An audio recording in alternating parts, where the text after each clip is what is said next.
የህወሓት የ50 ዓመታት ታሪክ አክትሟል። ሲጠበቅ የነበረው ሆኗል። መራራው ሀቅ ዛሬ አደባባይ ወጥቷል። የ50 ዓመታቱ ጎልማሳ ህወሓት እዚህ ደርሳል ተብሎ በፓርቲ ስረዛ ህልውናው አክትሟል። ብሔራዊ ምርጫ ቦርድ ከጥቂት ሰዓታት በፊት ቁርጥ ያለ ውሳኔ አሳልፏል።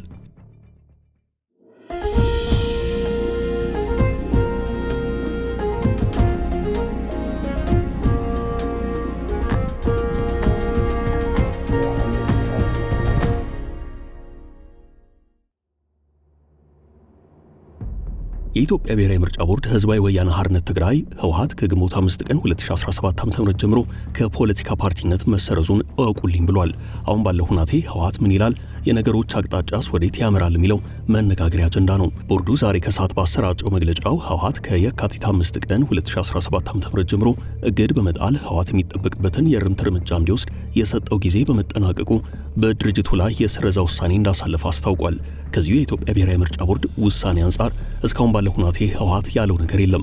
ህወሓት በዚህ ጉዳይ ምናልባት በነገው ዕለት ያው በተለመደው አኳን አፋጣኝ ወይንም አስቸኳይ መግለጫ ማውጣቱ አይቀርም።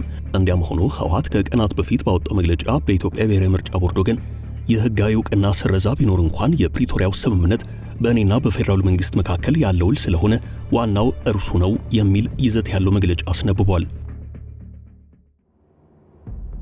የፕሪቶሪያው ውል መኖሩ ነው በእኔና በፌዴራሉ መንግስት መካከል ያለው ግንኙነት የሚቃኘውም በዚሁ ስምምነት መሰረት ነው የሚል ድምዳሜ ያለው መግለጫ ነው ያወጣው። ብሔራዊ ምርጫ ቦርድ በአንጻሩ በኢትዮጵያ ፖለቲካ ፓርቲዎች ታሪክ ውስጥ ረጅም ዕድሜ ያለው የሚባለው ህወሓትን ከህጋዊ ፓርቲ ሰውነት መሰረዙን አስታውቋል። በፖለቲካ ማህበሩ ስም የሚንቀሳቀስ ምንም ነገር አይኖርም። ህወሓት ህጋዊ ሰውነቱን በማጣቱ አይከሰስም፣ አይከስም፣ በስሙ ንብረትም አያንቀሳቅስም። በአጠቃላይ በህወሓት እንዳለ ድርጅት ሆኖ ምንም ማድረግ አይችልም። ይህ የህግ ውጤት ነው። ህወሓት በእርግጥ ቀደም ብሎ ህጉን ተውትና ለጉዳዩ ፖለቲካ መፍትሄ እንዲሰጠው ሲል ጠይቋል። ግን አልሆነም። ከ4 ዓመታት በፊት በትግራይ ውስጥ ከተቀሰቀሰው ጦርነት አንጻር በአገሪቱ ምክር ቤት በሽብር ቡድንነት ተፈርጆ የነበረው ህወሓት በኃይል እንቅስቃሴ ውስጥ በመሳተፉ በብሔራዊ ምርጫ ቦርድ ተሰርዞ እንደነበር የሚታወስ ነው። ሆኖም ከዚያ በኋላ ነገሮችን በሀገሪቱ ህግ መሰረት አስተካክሎ ወደ ህጋዊ መስመሩ እንዲገባ ቢጠየቅም አሻፈረኝ ብሏል። ህወሓት በቀጣይ ወዴት አቅጣጫ ይጓዛል የሚለው ዋና ጥያቄ ነው። ነገሮች በጣም እየተካረሩ ነው። ሰሞኑን በመንግስታዊ ቴሌቪዥን ጣቢያ ፋና ቴሌቪዥን በኩል የተላለፈው የአቶ ጌታቸው ረዳ ቃለ ምልልስ የዚህ እውነት አመላካች ነው። ህወሓት እኔ ከፓርቲነት መስመር እንደወጣ ከተደረገ የፕሪቶሪያው ስምምነት አበቃለት ማለት ነው በማለት ከሰሞኑ መግለጫ አውጥቷል።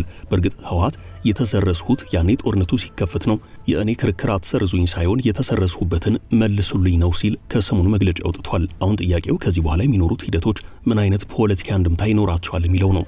የትግራይ ፖለቲካ ተመልሶ ወደ አደገኛ ቅርቃር ውስጥ ሊገባ ይችላል የሚል አስተያየት እየተደመጠ ነው። አሁን በበርካቶች እየተጠበቀ ያለው ጉዳይ የህወሓት ቀጣይ አካሄድ ወዴት ይሆናል የሚለው ነው። ህወሓት ከፓርቲነት ተሰርዤ ከፌዴራሉ መንግስት ጋር ያለኝ ግንኙነት የሚቋረጥ ከሆነ የፕሪቶሪያው ስምምነት ያበቃለታል ብሏል። ለዚህ የሚሰጠው ምክንያት ከፌዴራሉ መንግስት ጋር ስምምነት የተፈራረምሁት እኔ ነኝ በማለት ነው። በህወሓት መከራከሪያ ሀሳብ መሰረት ከፈራሚዎች መካከል አንዱ ከሌለ ስምምነቱ ቀሪ ይሆናል። ይህንን መሰረት አድርጎም ነው ህወሓት ሲከራከር የከረመው። በእርግጥ ከህወሓት ህልውና አንጻር የፕሪቶሪያው ስምምነት ምን ይሆናል የሚለውን ጉዳይ አስመልክቶ ወደፊት የሚታይ ነው። ህወሓት ገሚሱን ድርሻ የያዘበት የትግራይ ጊዜ አስተዳደር እጣ ፈንታስ እንዴት ይሆናል የሚል ጥያቄ ይነሳል። የህወሓት ሊቀመንበር ደብረጽዮን ገብረ ሚካኤል የኢትዮጵያ ብሔራዊ ምርጫ ቦርድ የፓርቲ ዕውቅና አልሰጥም በሚል በሚያስታውቀው ውሳኔ መሰረት የፌዴራሉ መንግስት ከህወሓት ጋር ግንኙነት የሚያቋርጥ ከሆነ ግንኙነቱ የሚቋረጠው ከህወሓት ጋር ብቻ ሳይሆን ከትግራይ ጋር ጭምር መሆኑን ከሰሞኑ አስታውቀዋል። ወይን ከተባለ የበይነ መረብ ሚዲያ ጋር ቆይታ ያደረጉት ደብረጽዮን ገብረ ሚካኤል ጦርነቱ በተጀመረበት ወቅት በፌዴራሉ መንግስት ወገን ህወሓት የተሰረዘና አሸባሪ በሚል የተፈረጀ መሆኑን አስታውሰው ፓርቲው ከፌዴራሉ መንግስት ጋር ፕሪቶሪያ ላይ የሰላም ስምምነት ሲፈራረም መንግስት ለህወሓት ዕውቅና ሰጥቷል፣ እንዲሁም ህወሓትም ለፌዴራሉ መንግስት ዕውቅና የሰጠበት ሁናቴ ስለተፈጠረ የብሔራዊ ምርጫ ቦርድ ዕውቅና ያስፈልገንም ብለው ነበርም። ከዚያም በኋላ ብዙ ነገሮች አልፈው ህወሓት አሸባሪ ከተባለበት ፍረጃ ተነስቷል፣ ከዚያም ጊዜያዊ መንግስትን ጭምር እንዲያቋቁም ተደርጓል በማለት ይህ ከሆነ በኋላ ነገሮች ተመልሰው ስለ ፓርቲ ዕውቅና መነሳት አይገባውም ሲሉ በዚሁ ቃለ ምልልሳቸው ላይ ተናግረዋል። ደብረጽዮን አከል አድርገው ጉዳዩ በህግ ሳይሆን በፖለቲካዊ ውሳኔ መፍትሄ ያገኘ ጉዳይ ነው ሲሉ ተናግረዋል። አሁን ባለው ሁናቴ ትግራይንና የፌዴራሉ መንግስት የሚያገናኘው ብቸኛው ድልድይ የፕሪቶሪያው ስምምነት ነው ያሉት ደብረጽዮን ምርጫ ቦርድ አሳውቃለሁ ያለውን ውሳኔ ተከትሎ የፌዴራሉ መንግስት ከህወሓት ጋር ያለውን ግንኙነት የሚያቋርጥ ከሆነ ግንኙነቱ የሚቋረጠው ከትግራይ ጋር ጭምር ነበር ነው ያሉት። ህወሓት ፓርቲዎችን በተመለከተ ሙሉ ስልጣን ያለውን የኢትዮጵያ ብሔራዊ ምርጫ ቦርድ በማጣጣል ንግግሬ ከፌዴራሉ መንግስት ጋር ነው ሲል ነበር ያስታወቀው። ፌዴራሉ መንግስት የተቋማቱ ወይንም የክልሎች ድምር ውጤት እንጂ በራሱ ብቻውን ተነጥሎ የቆመ አካል አይደለም። ምርጫ ቦርድ አንዱ የፌዴራሉ መንግስት አካልና ክፍል ነው። ህወሓት ይህንን እውነታ ባይዘነጋው እንኳን ዕውቅና መስጠቱን የፈለገው ሆኖ አይታይም። ይህም ማካሄዱ ዋጋ አስከፍሎታል።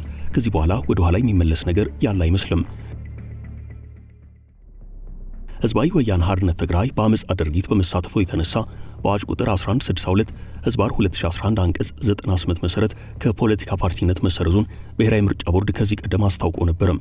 ነገር ግን በፌደራሉ መንግስትና በትግራይ ታጣቂዎች መካከል ለ2 ዓመታት ሲካሄድ የቆየው ጦርነት በፕሪቶሪያው ስምምነት መቋጨቱን ተከትሎ ቦርዱ የፖለቲካ ፓርቲዎች ምዝገባና የምርጫ ስነ ምግባር አዋጅን ለማሻሻል በወጣው አዋጅ አማካይነት ህወሓት በልዩ ሁናቴ ለመመዝገብ እንዲቻል ሁኔታዎችን አመቻችቶ ነበርም።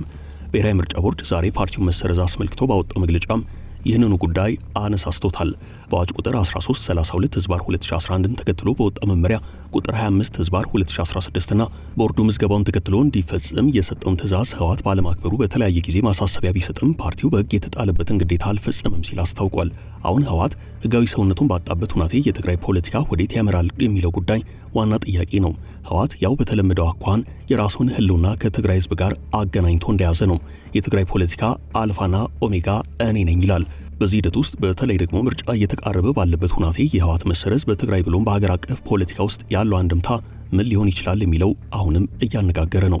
ብሔራዊ ምርጫ ቦርድ በዛሬ መግለጫው ህወሓት አምኖበትና ተስማምቶ ከቦርዱ የተቀበለውን የፓርቲ ህጋዊ ሰውነት ማረጋገጫ አላውቅም ማለቱን በመጥቀስ ህጋዊ ሰውነቴ በዚህ ሰነድ አይረጋገጥም ማለቱን አስታውሶ ህግንና መመሪያን ለማክበር ፈቃደኛ ባለመሆን መቆየቱን ቦርዱ በመግለጫው ላይ ጠቅሷል።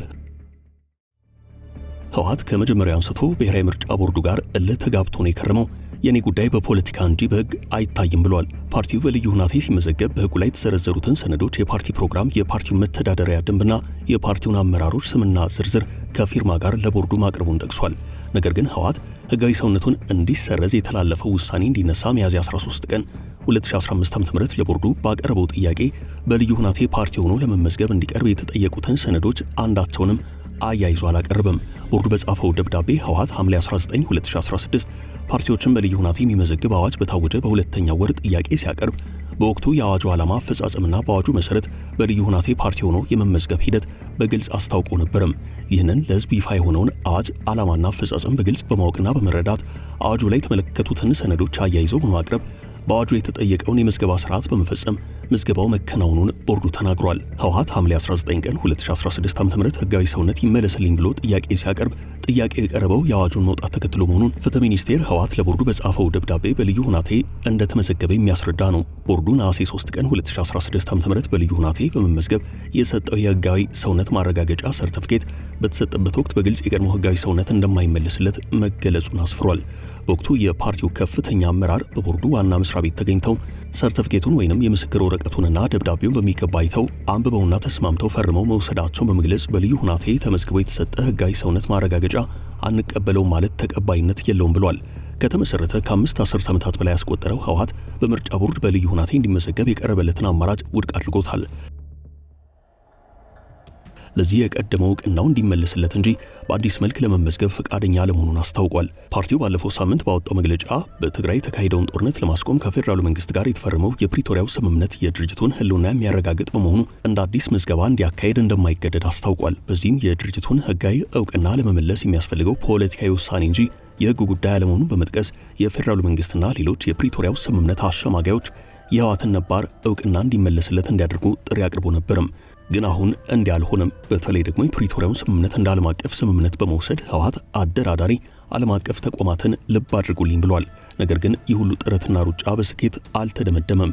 አሁን በግልጽ ህወሓት ከኢትዮጵያ የህጋዊ ፖለቲካ ፓርቲዎች ስም ዝርዝር ውስጥ ተሰርዟል። እውነታው ይህና ይህ ብቻ ሆኗል። ለህወሓትና ደጋፊዎቹ መራር ሀቅ ነው እየተባለ ይገኛል።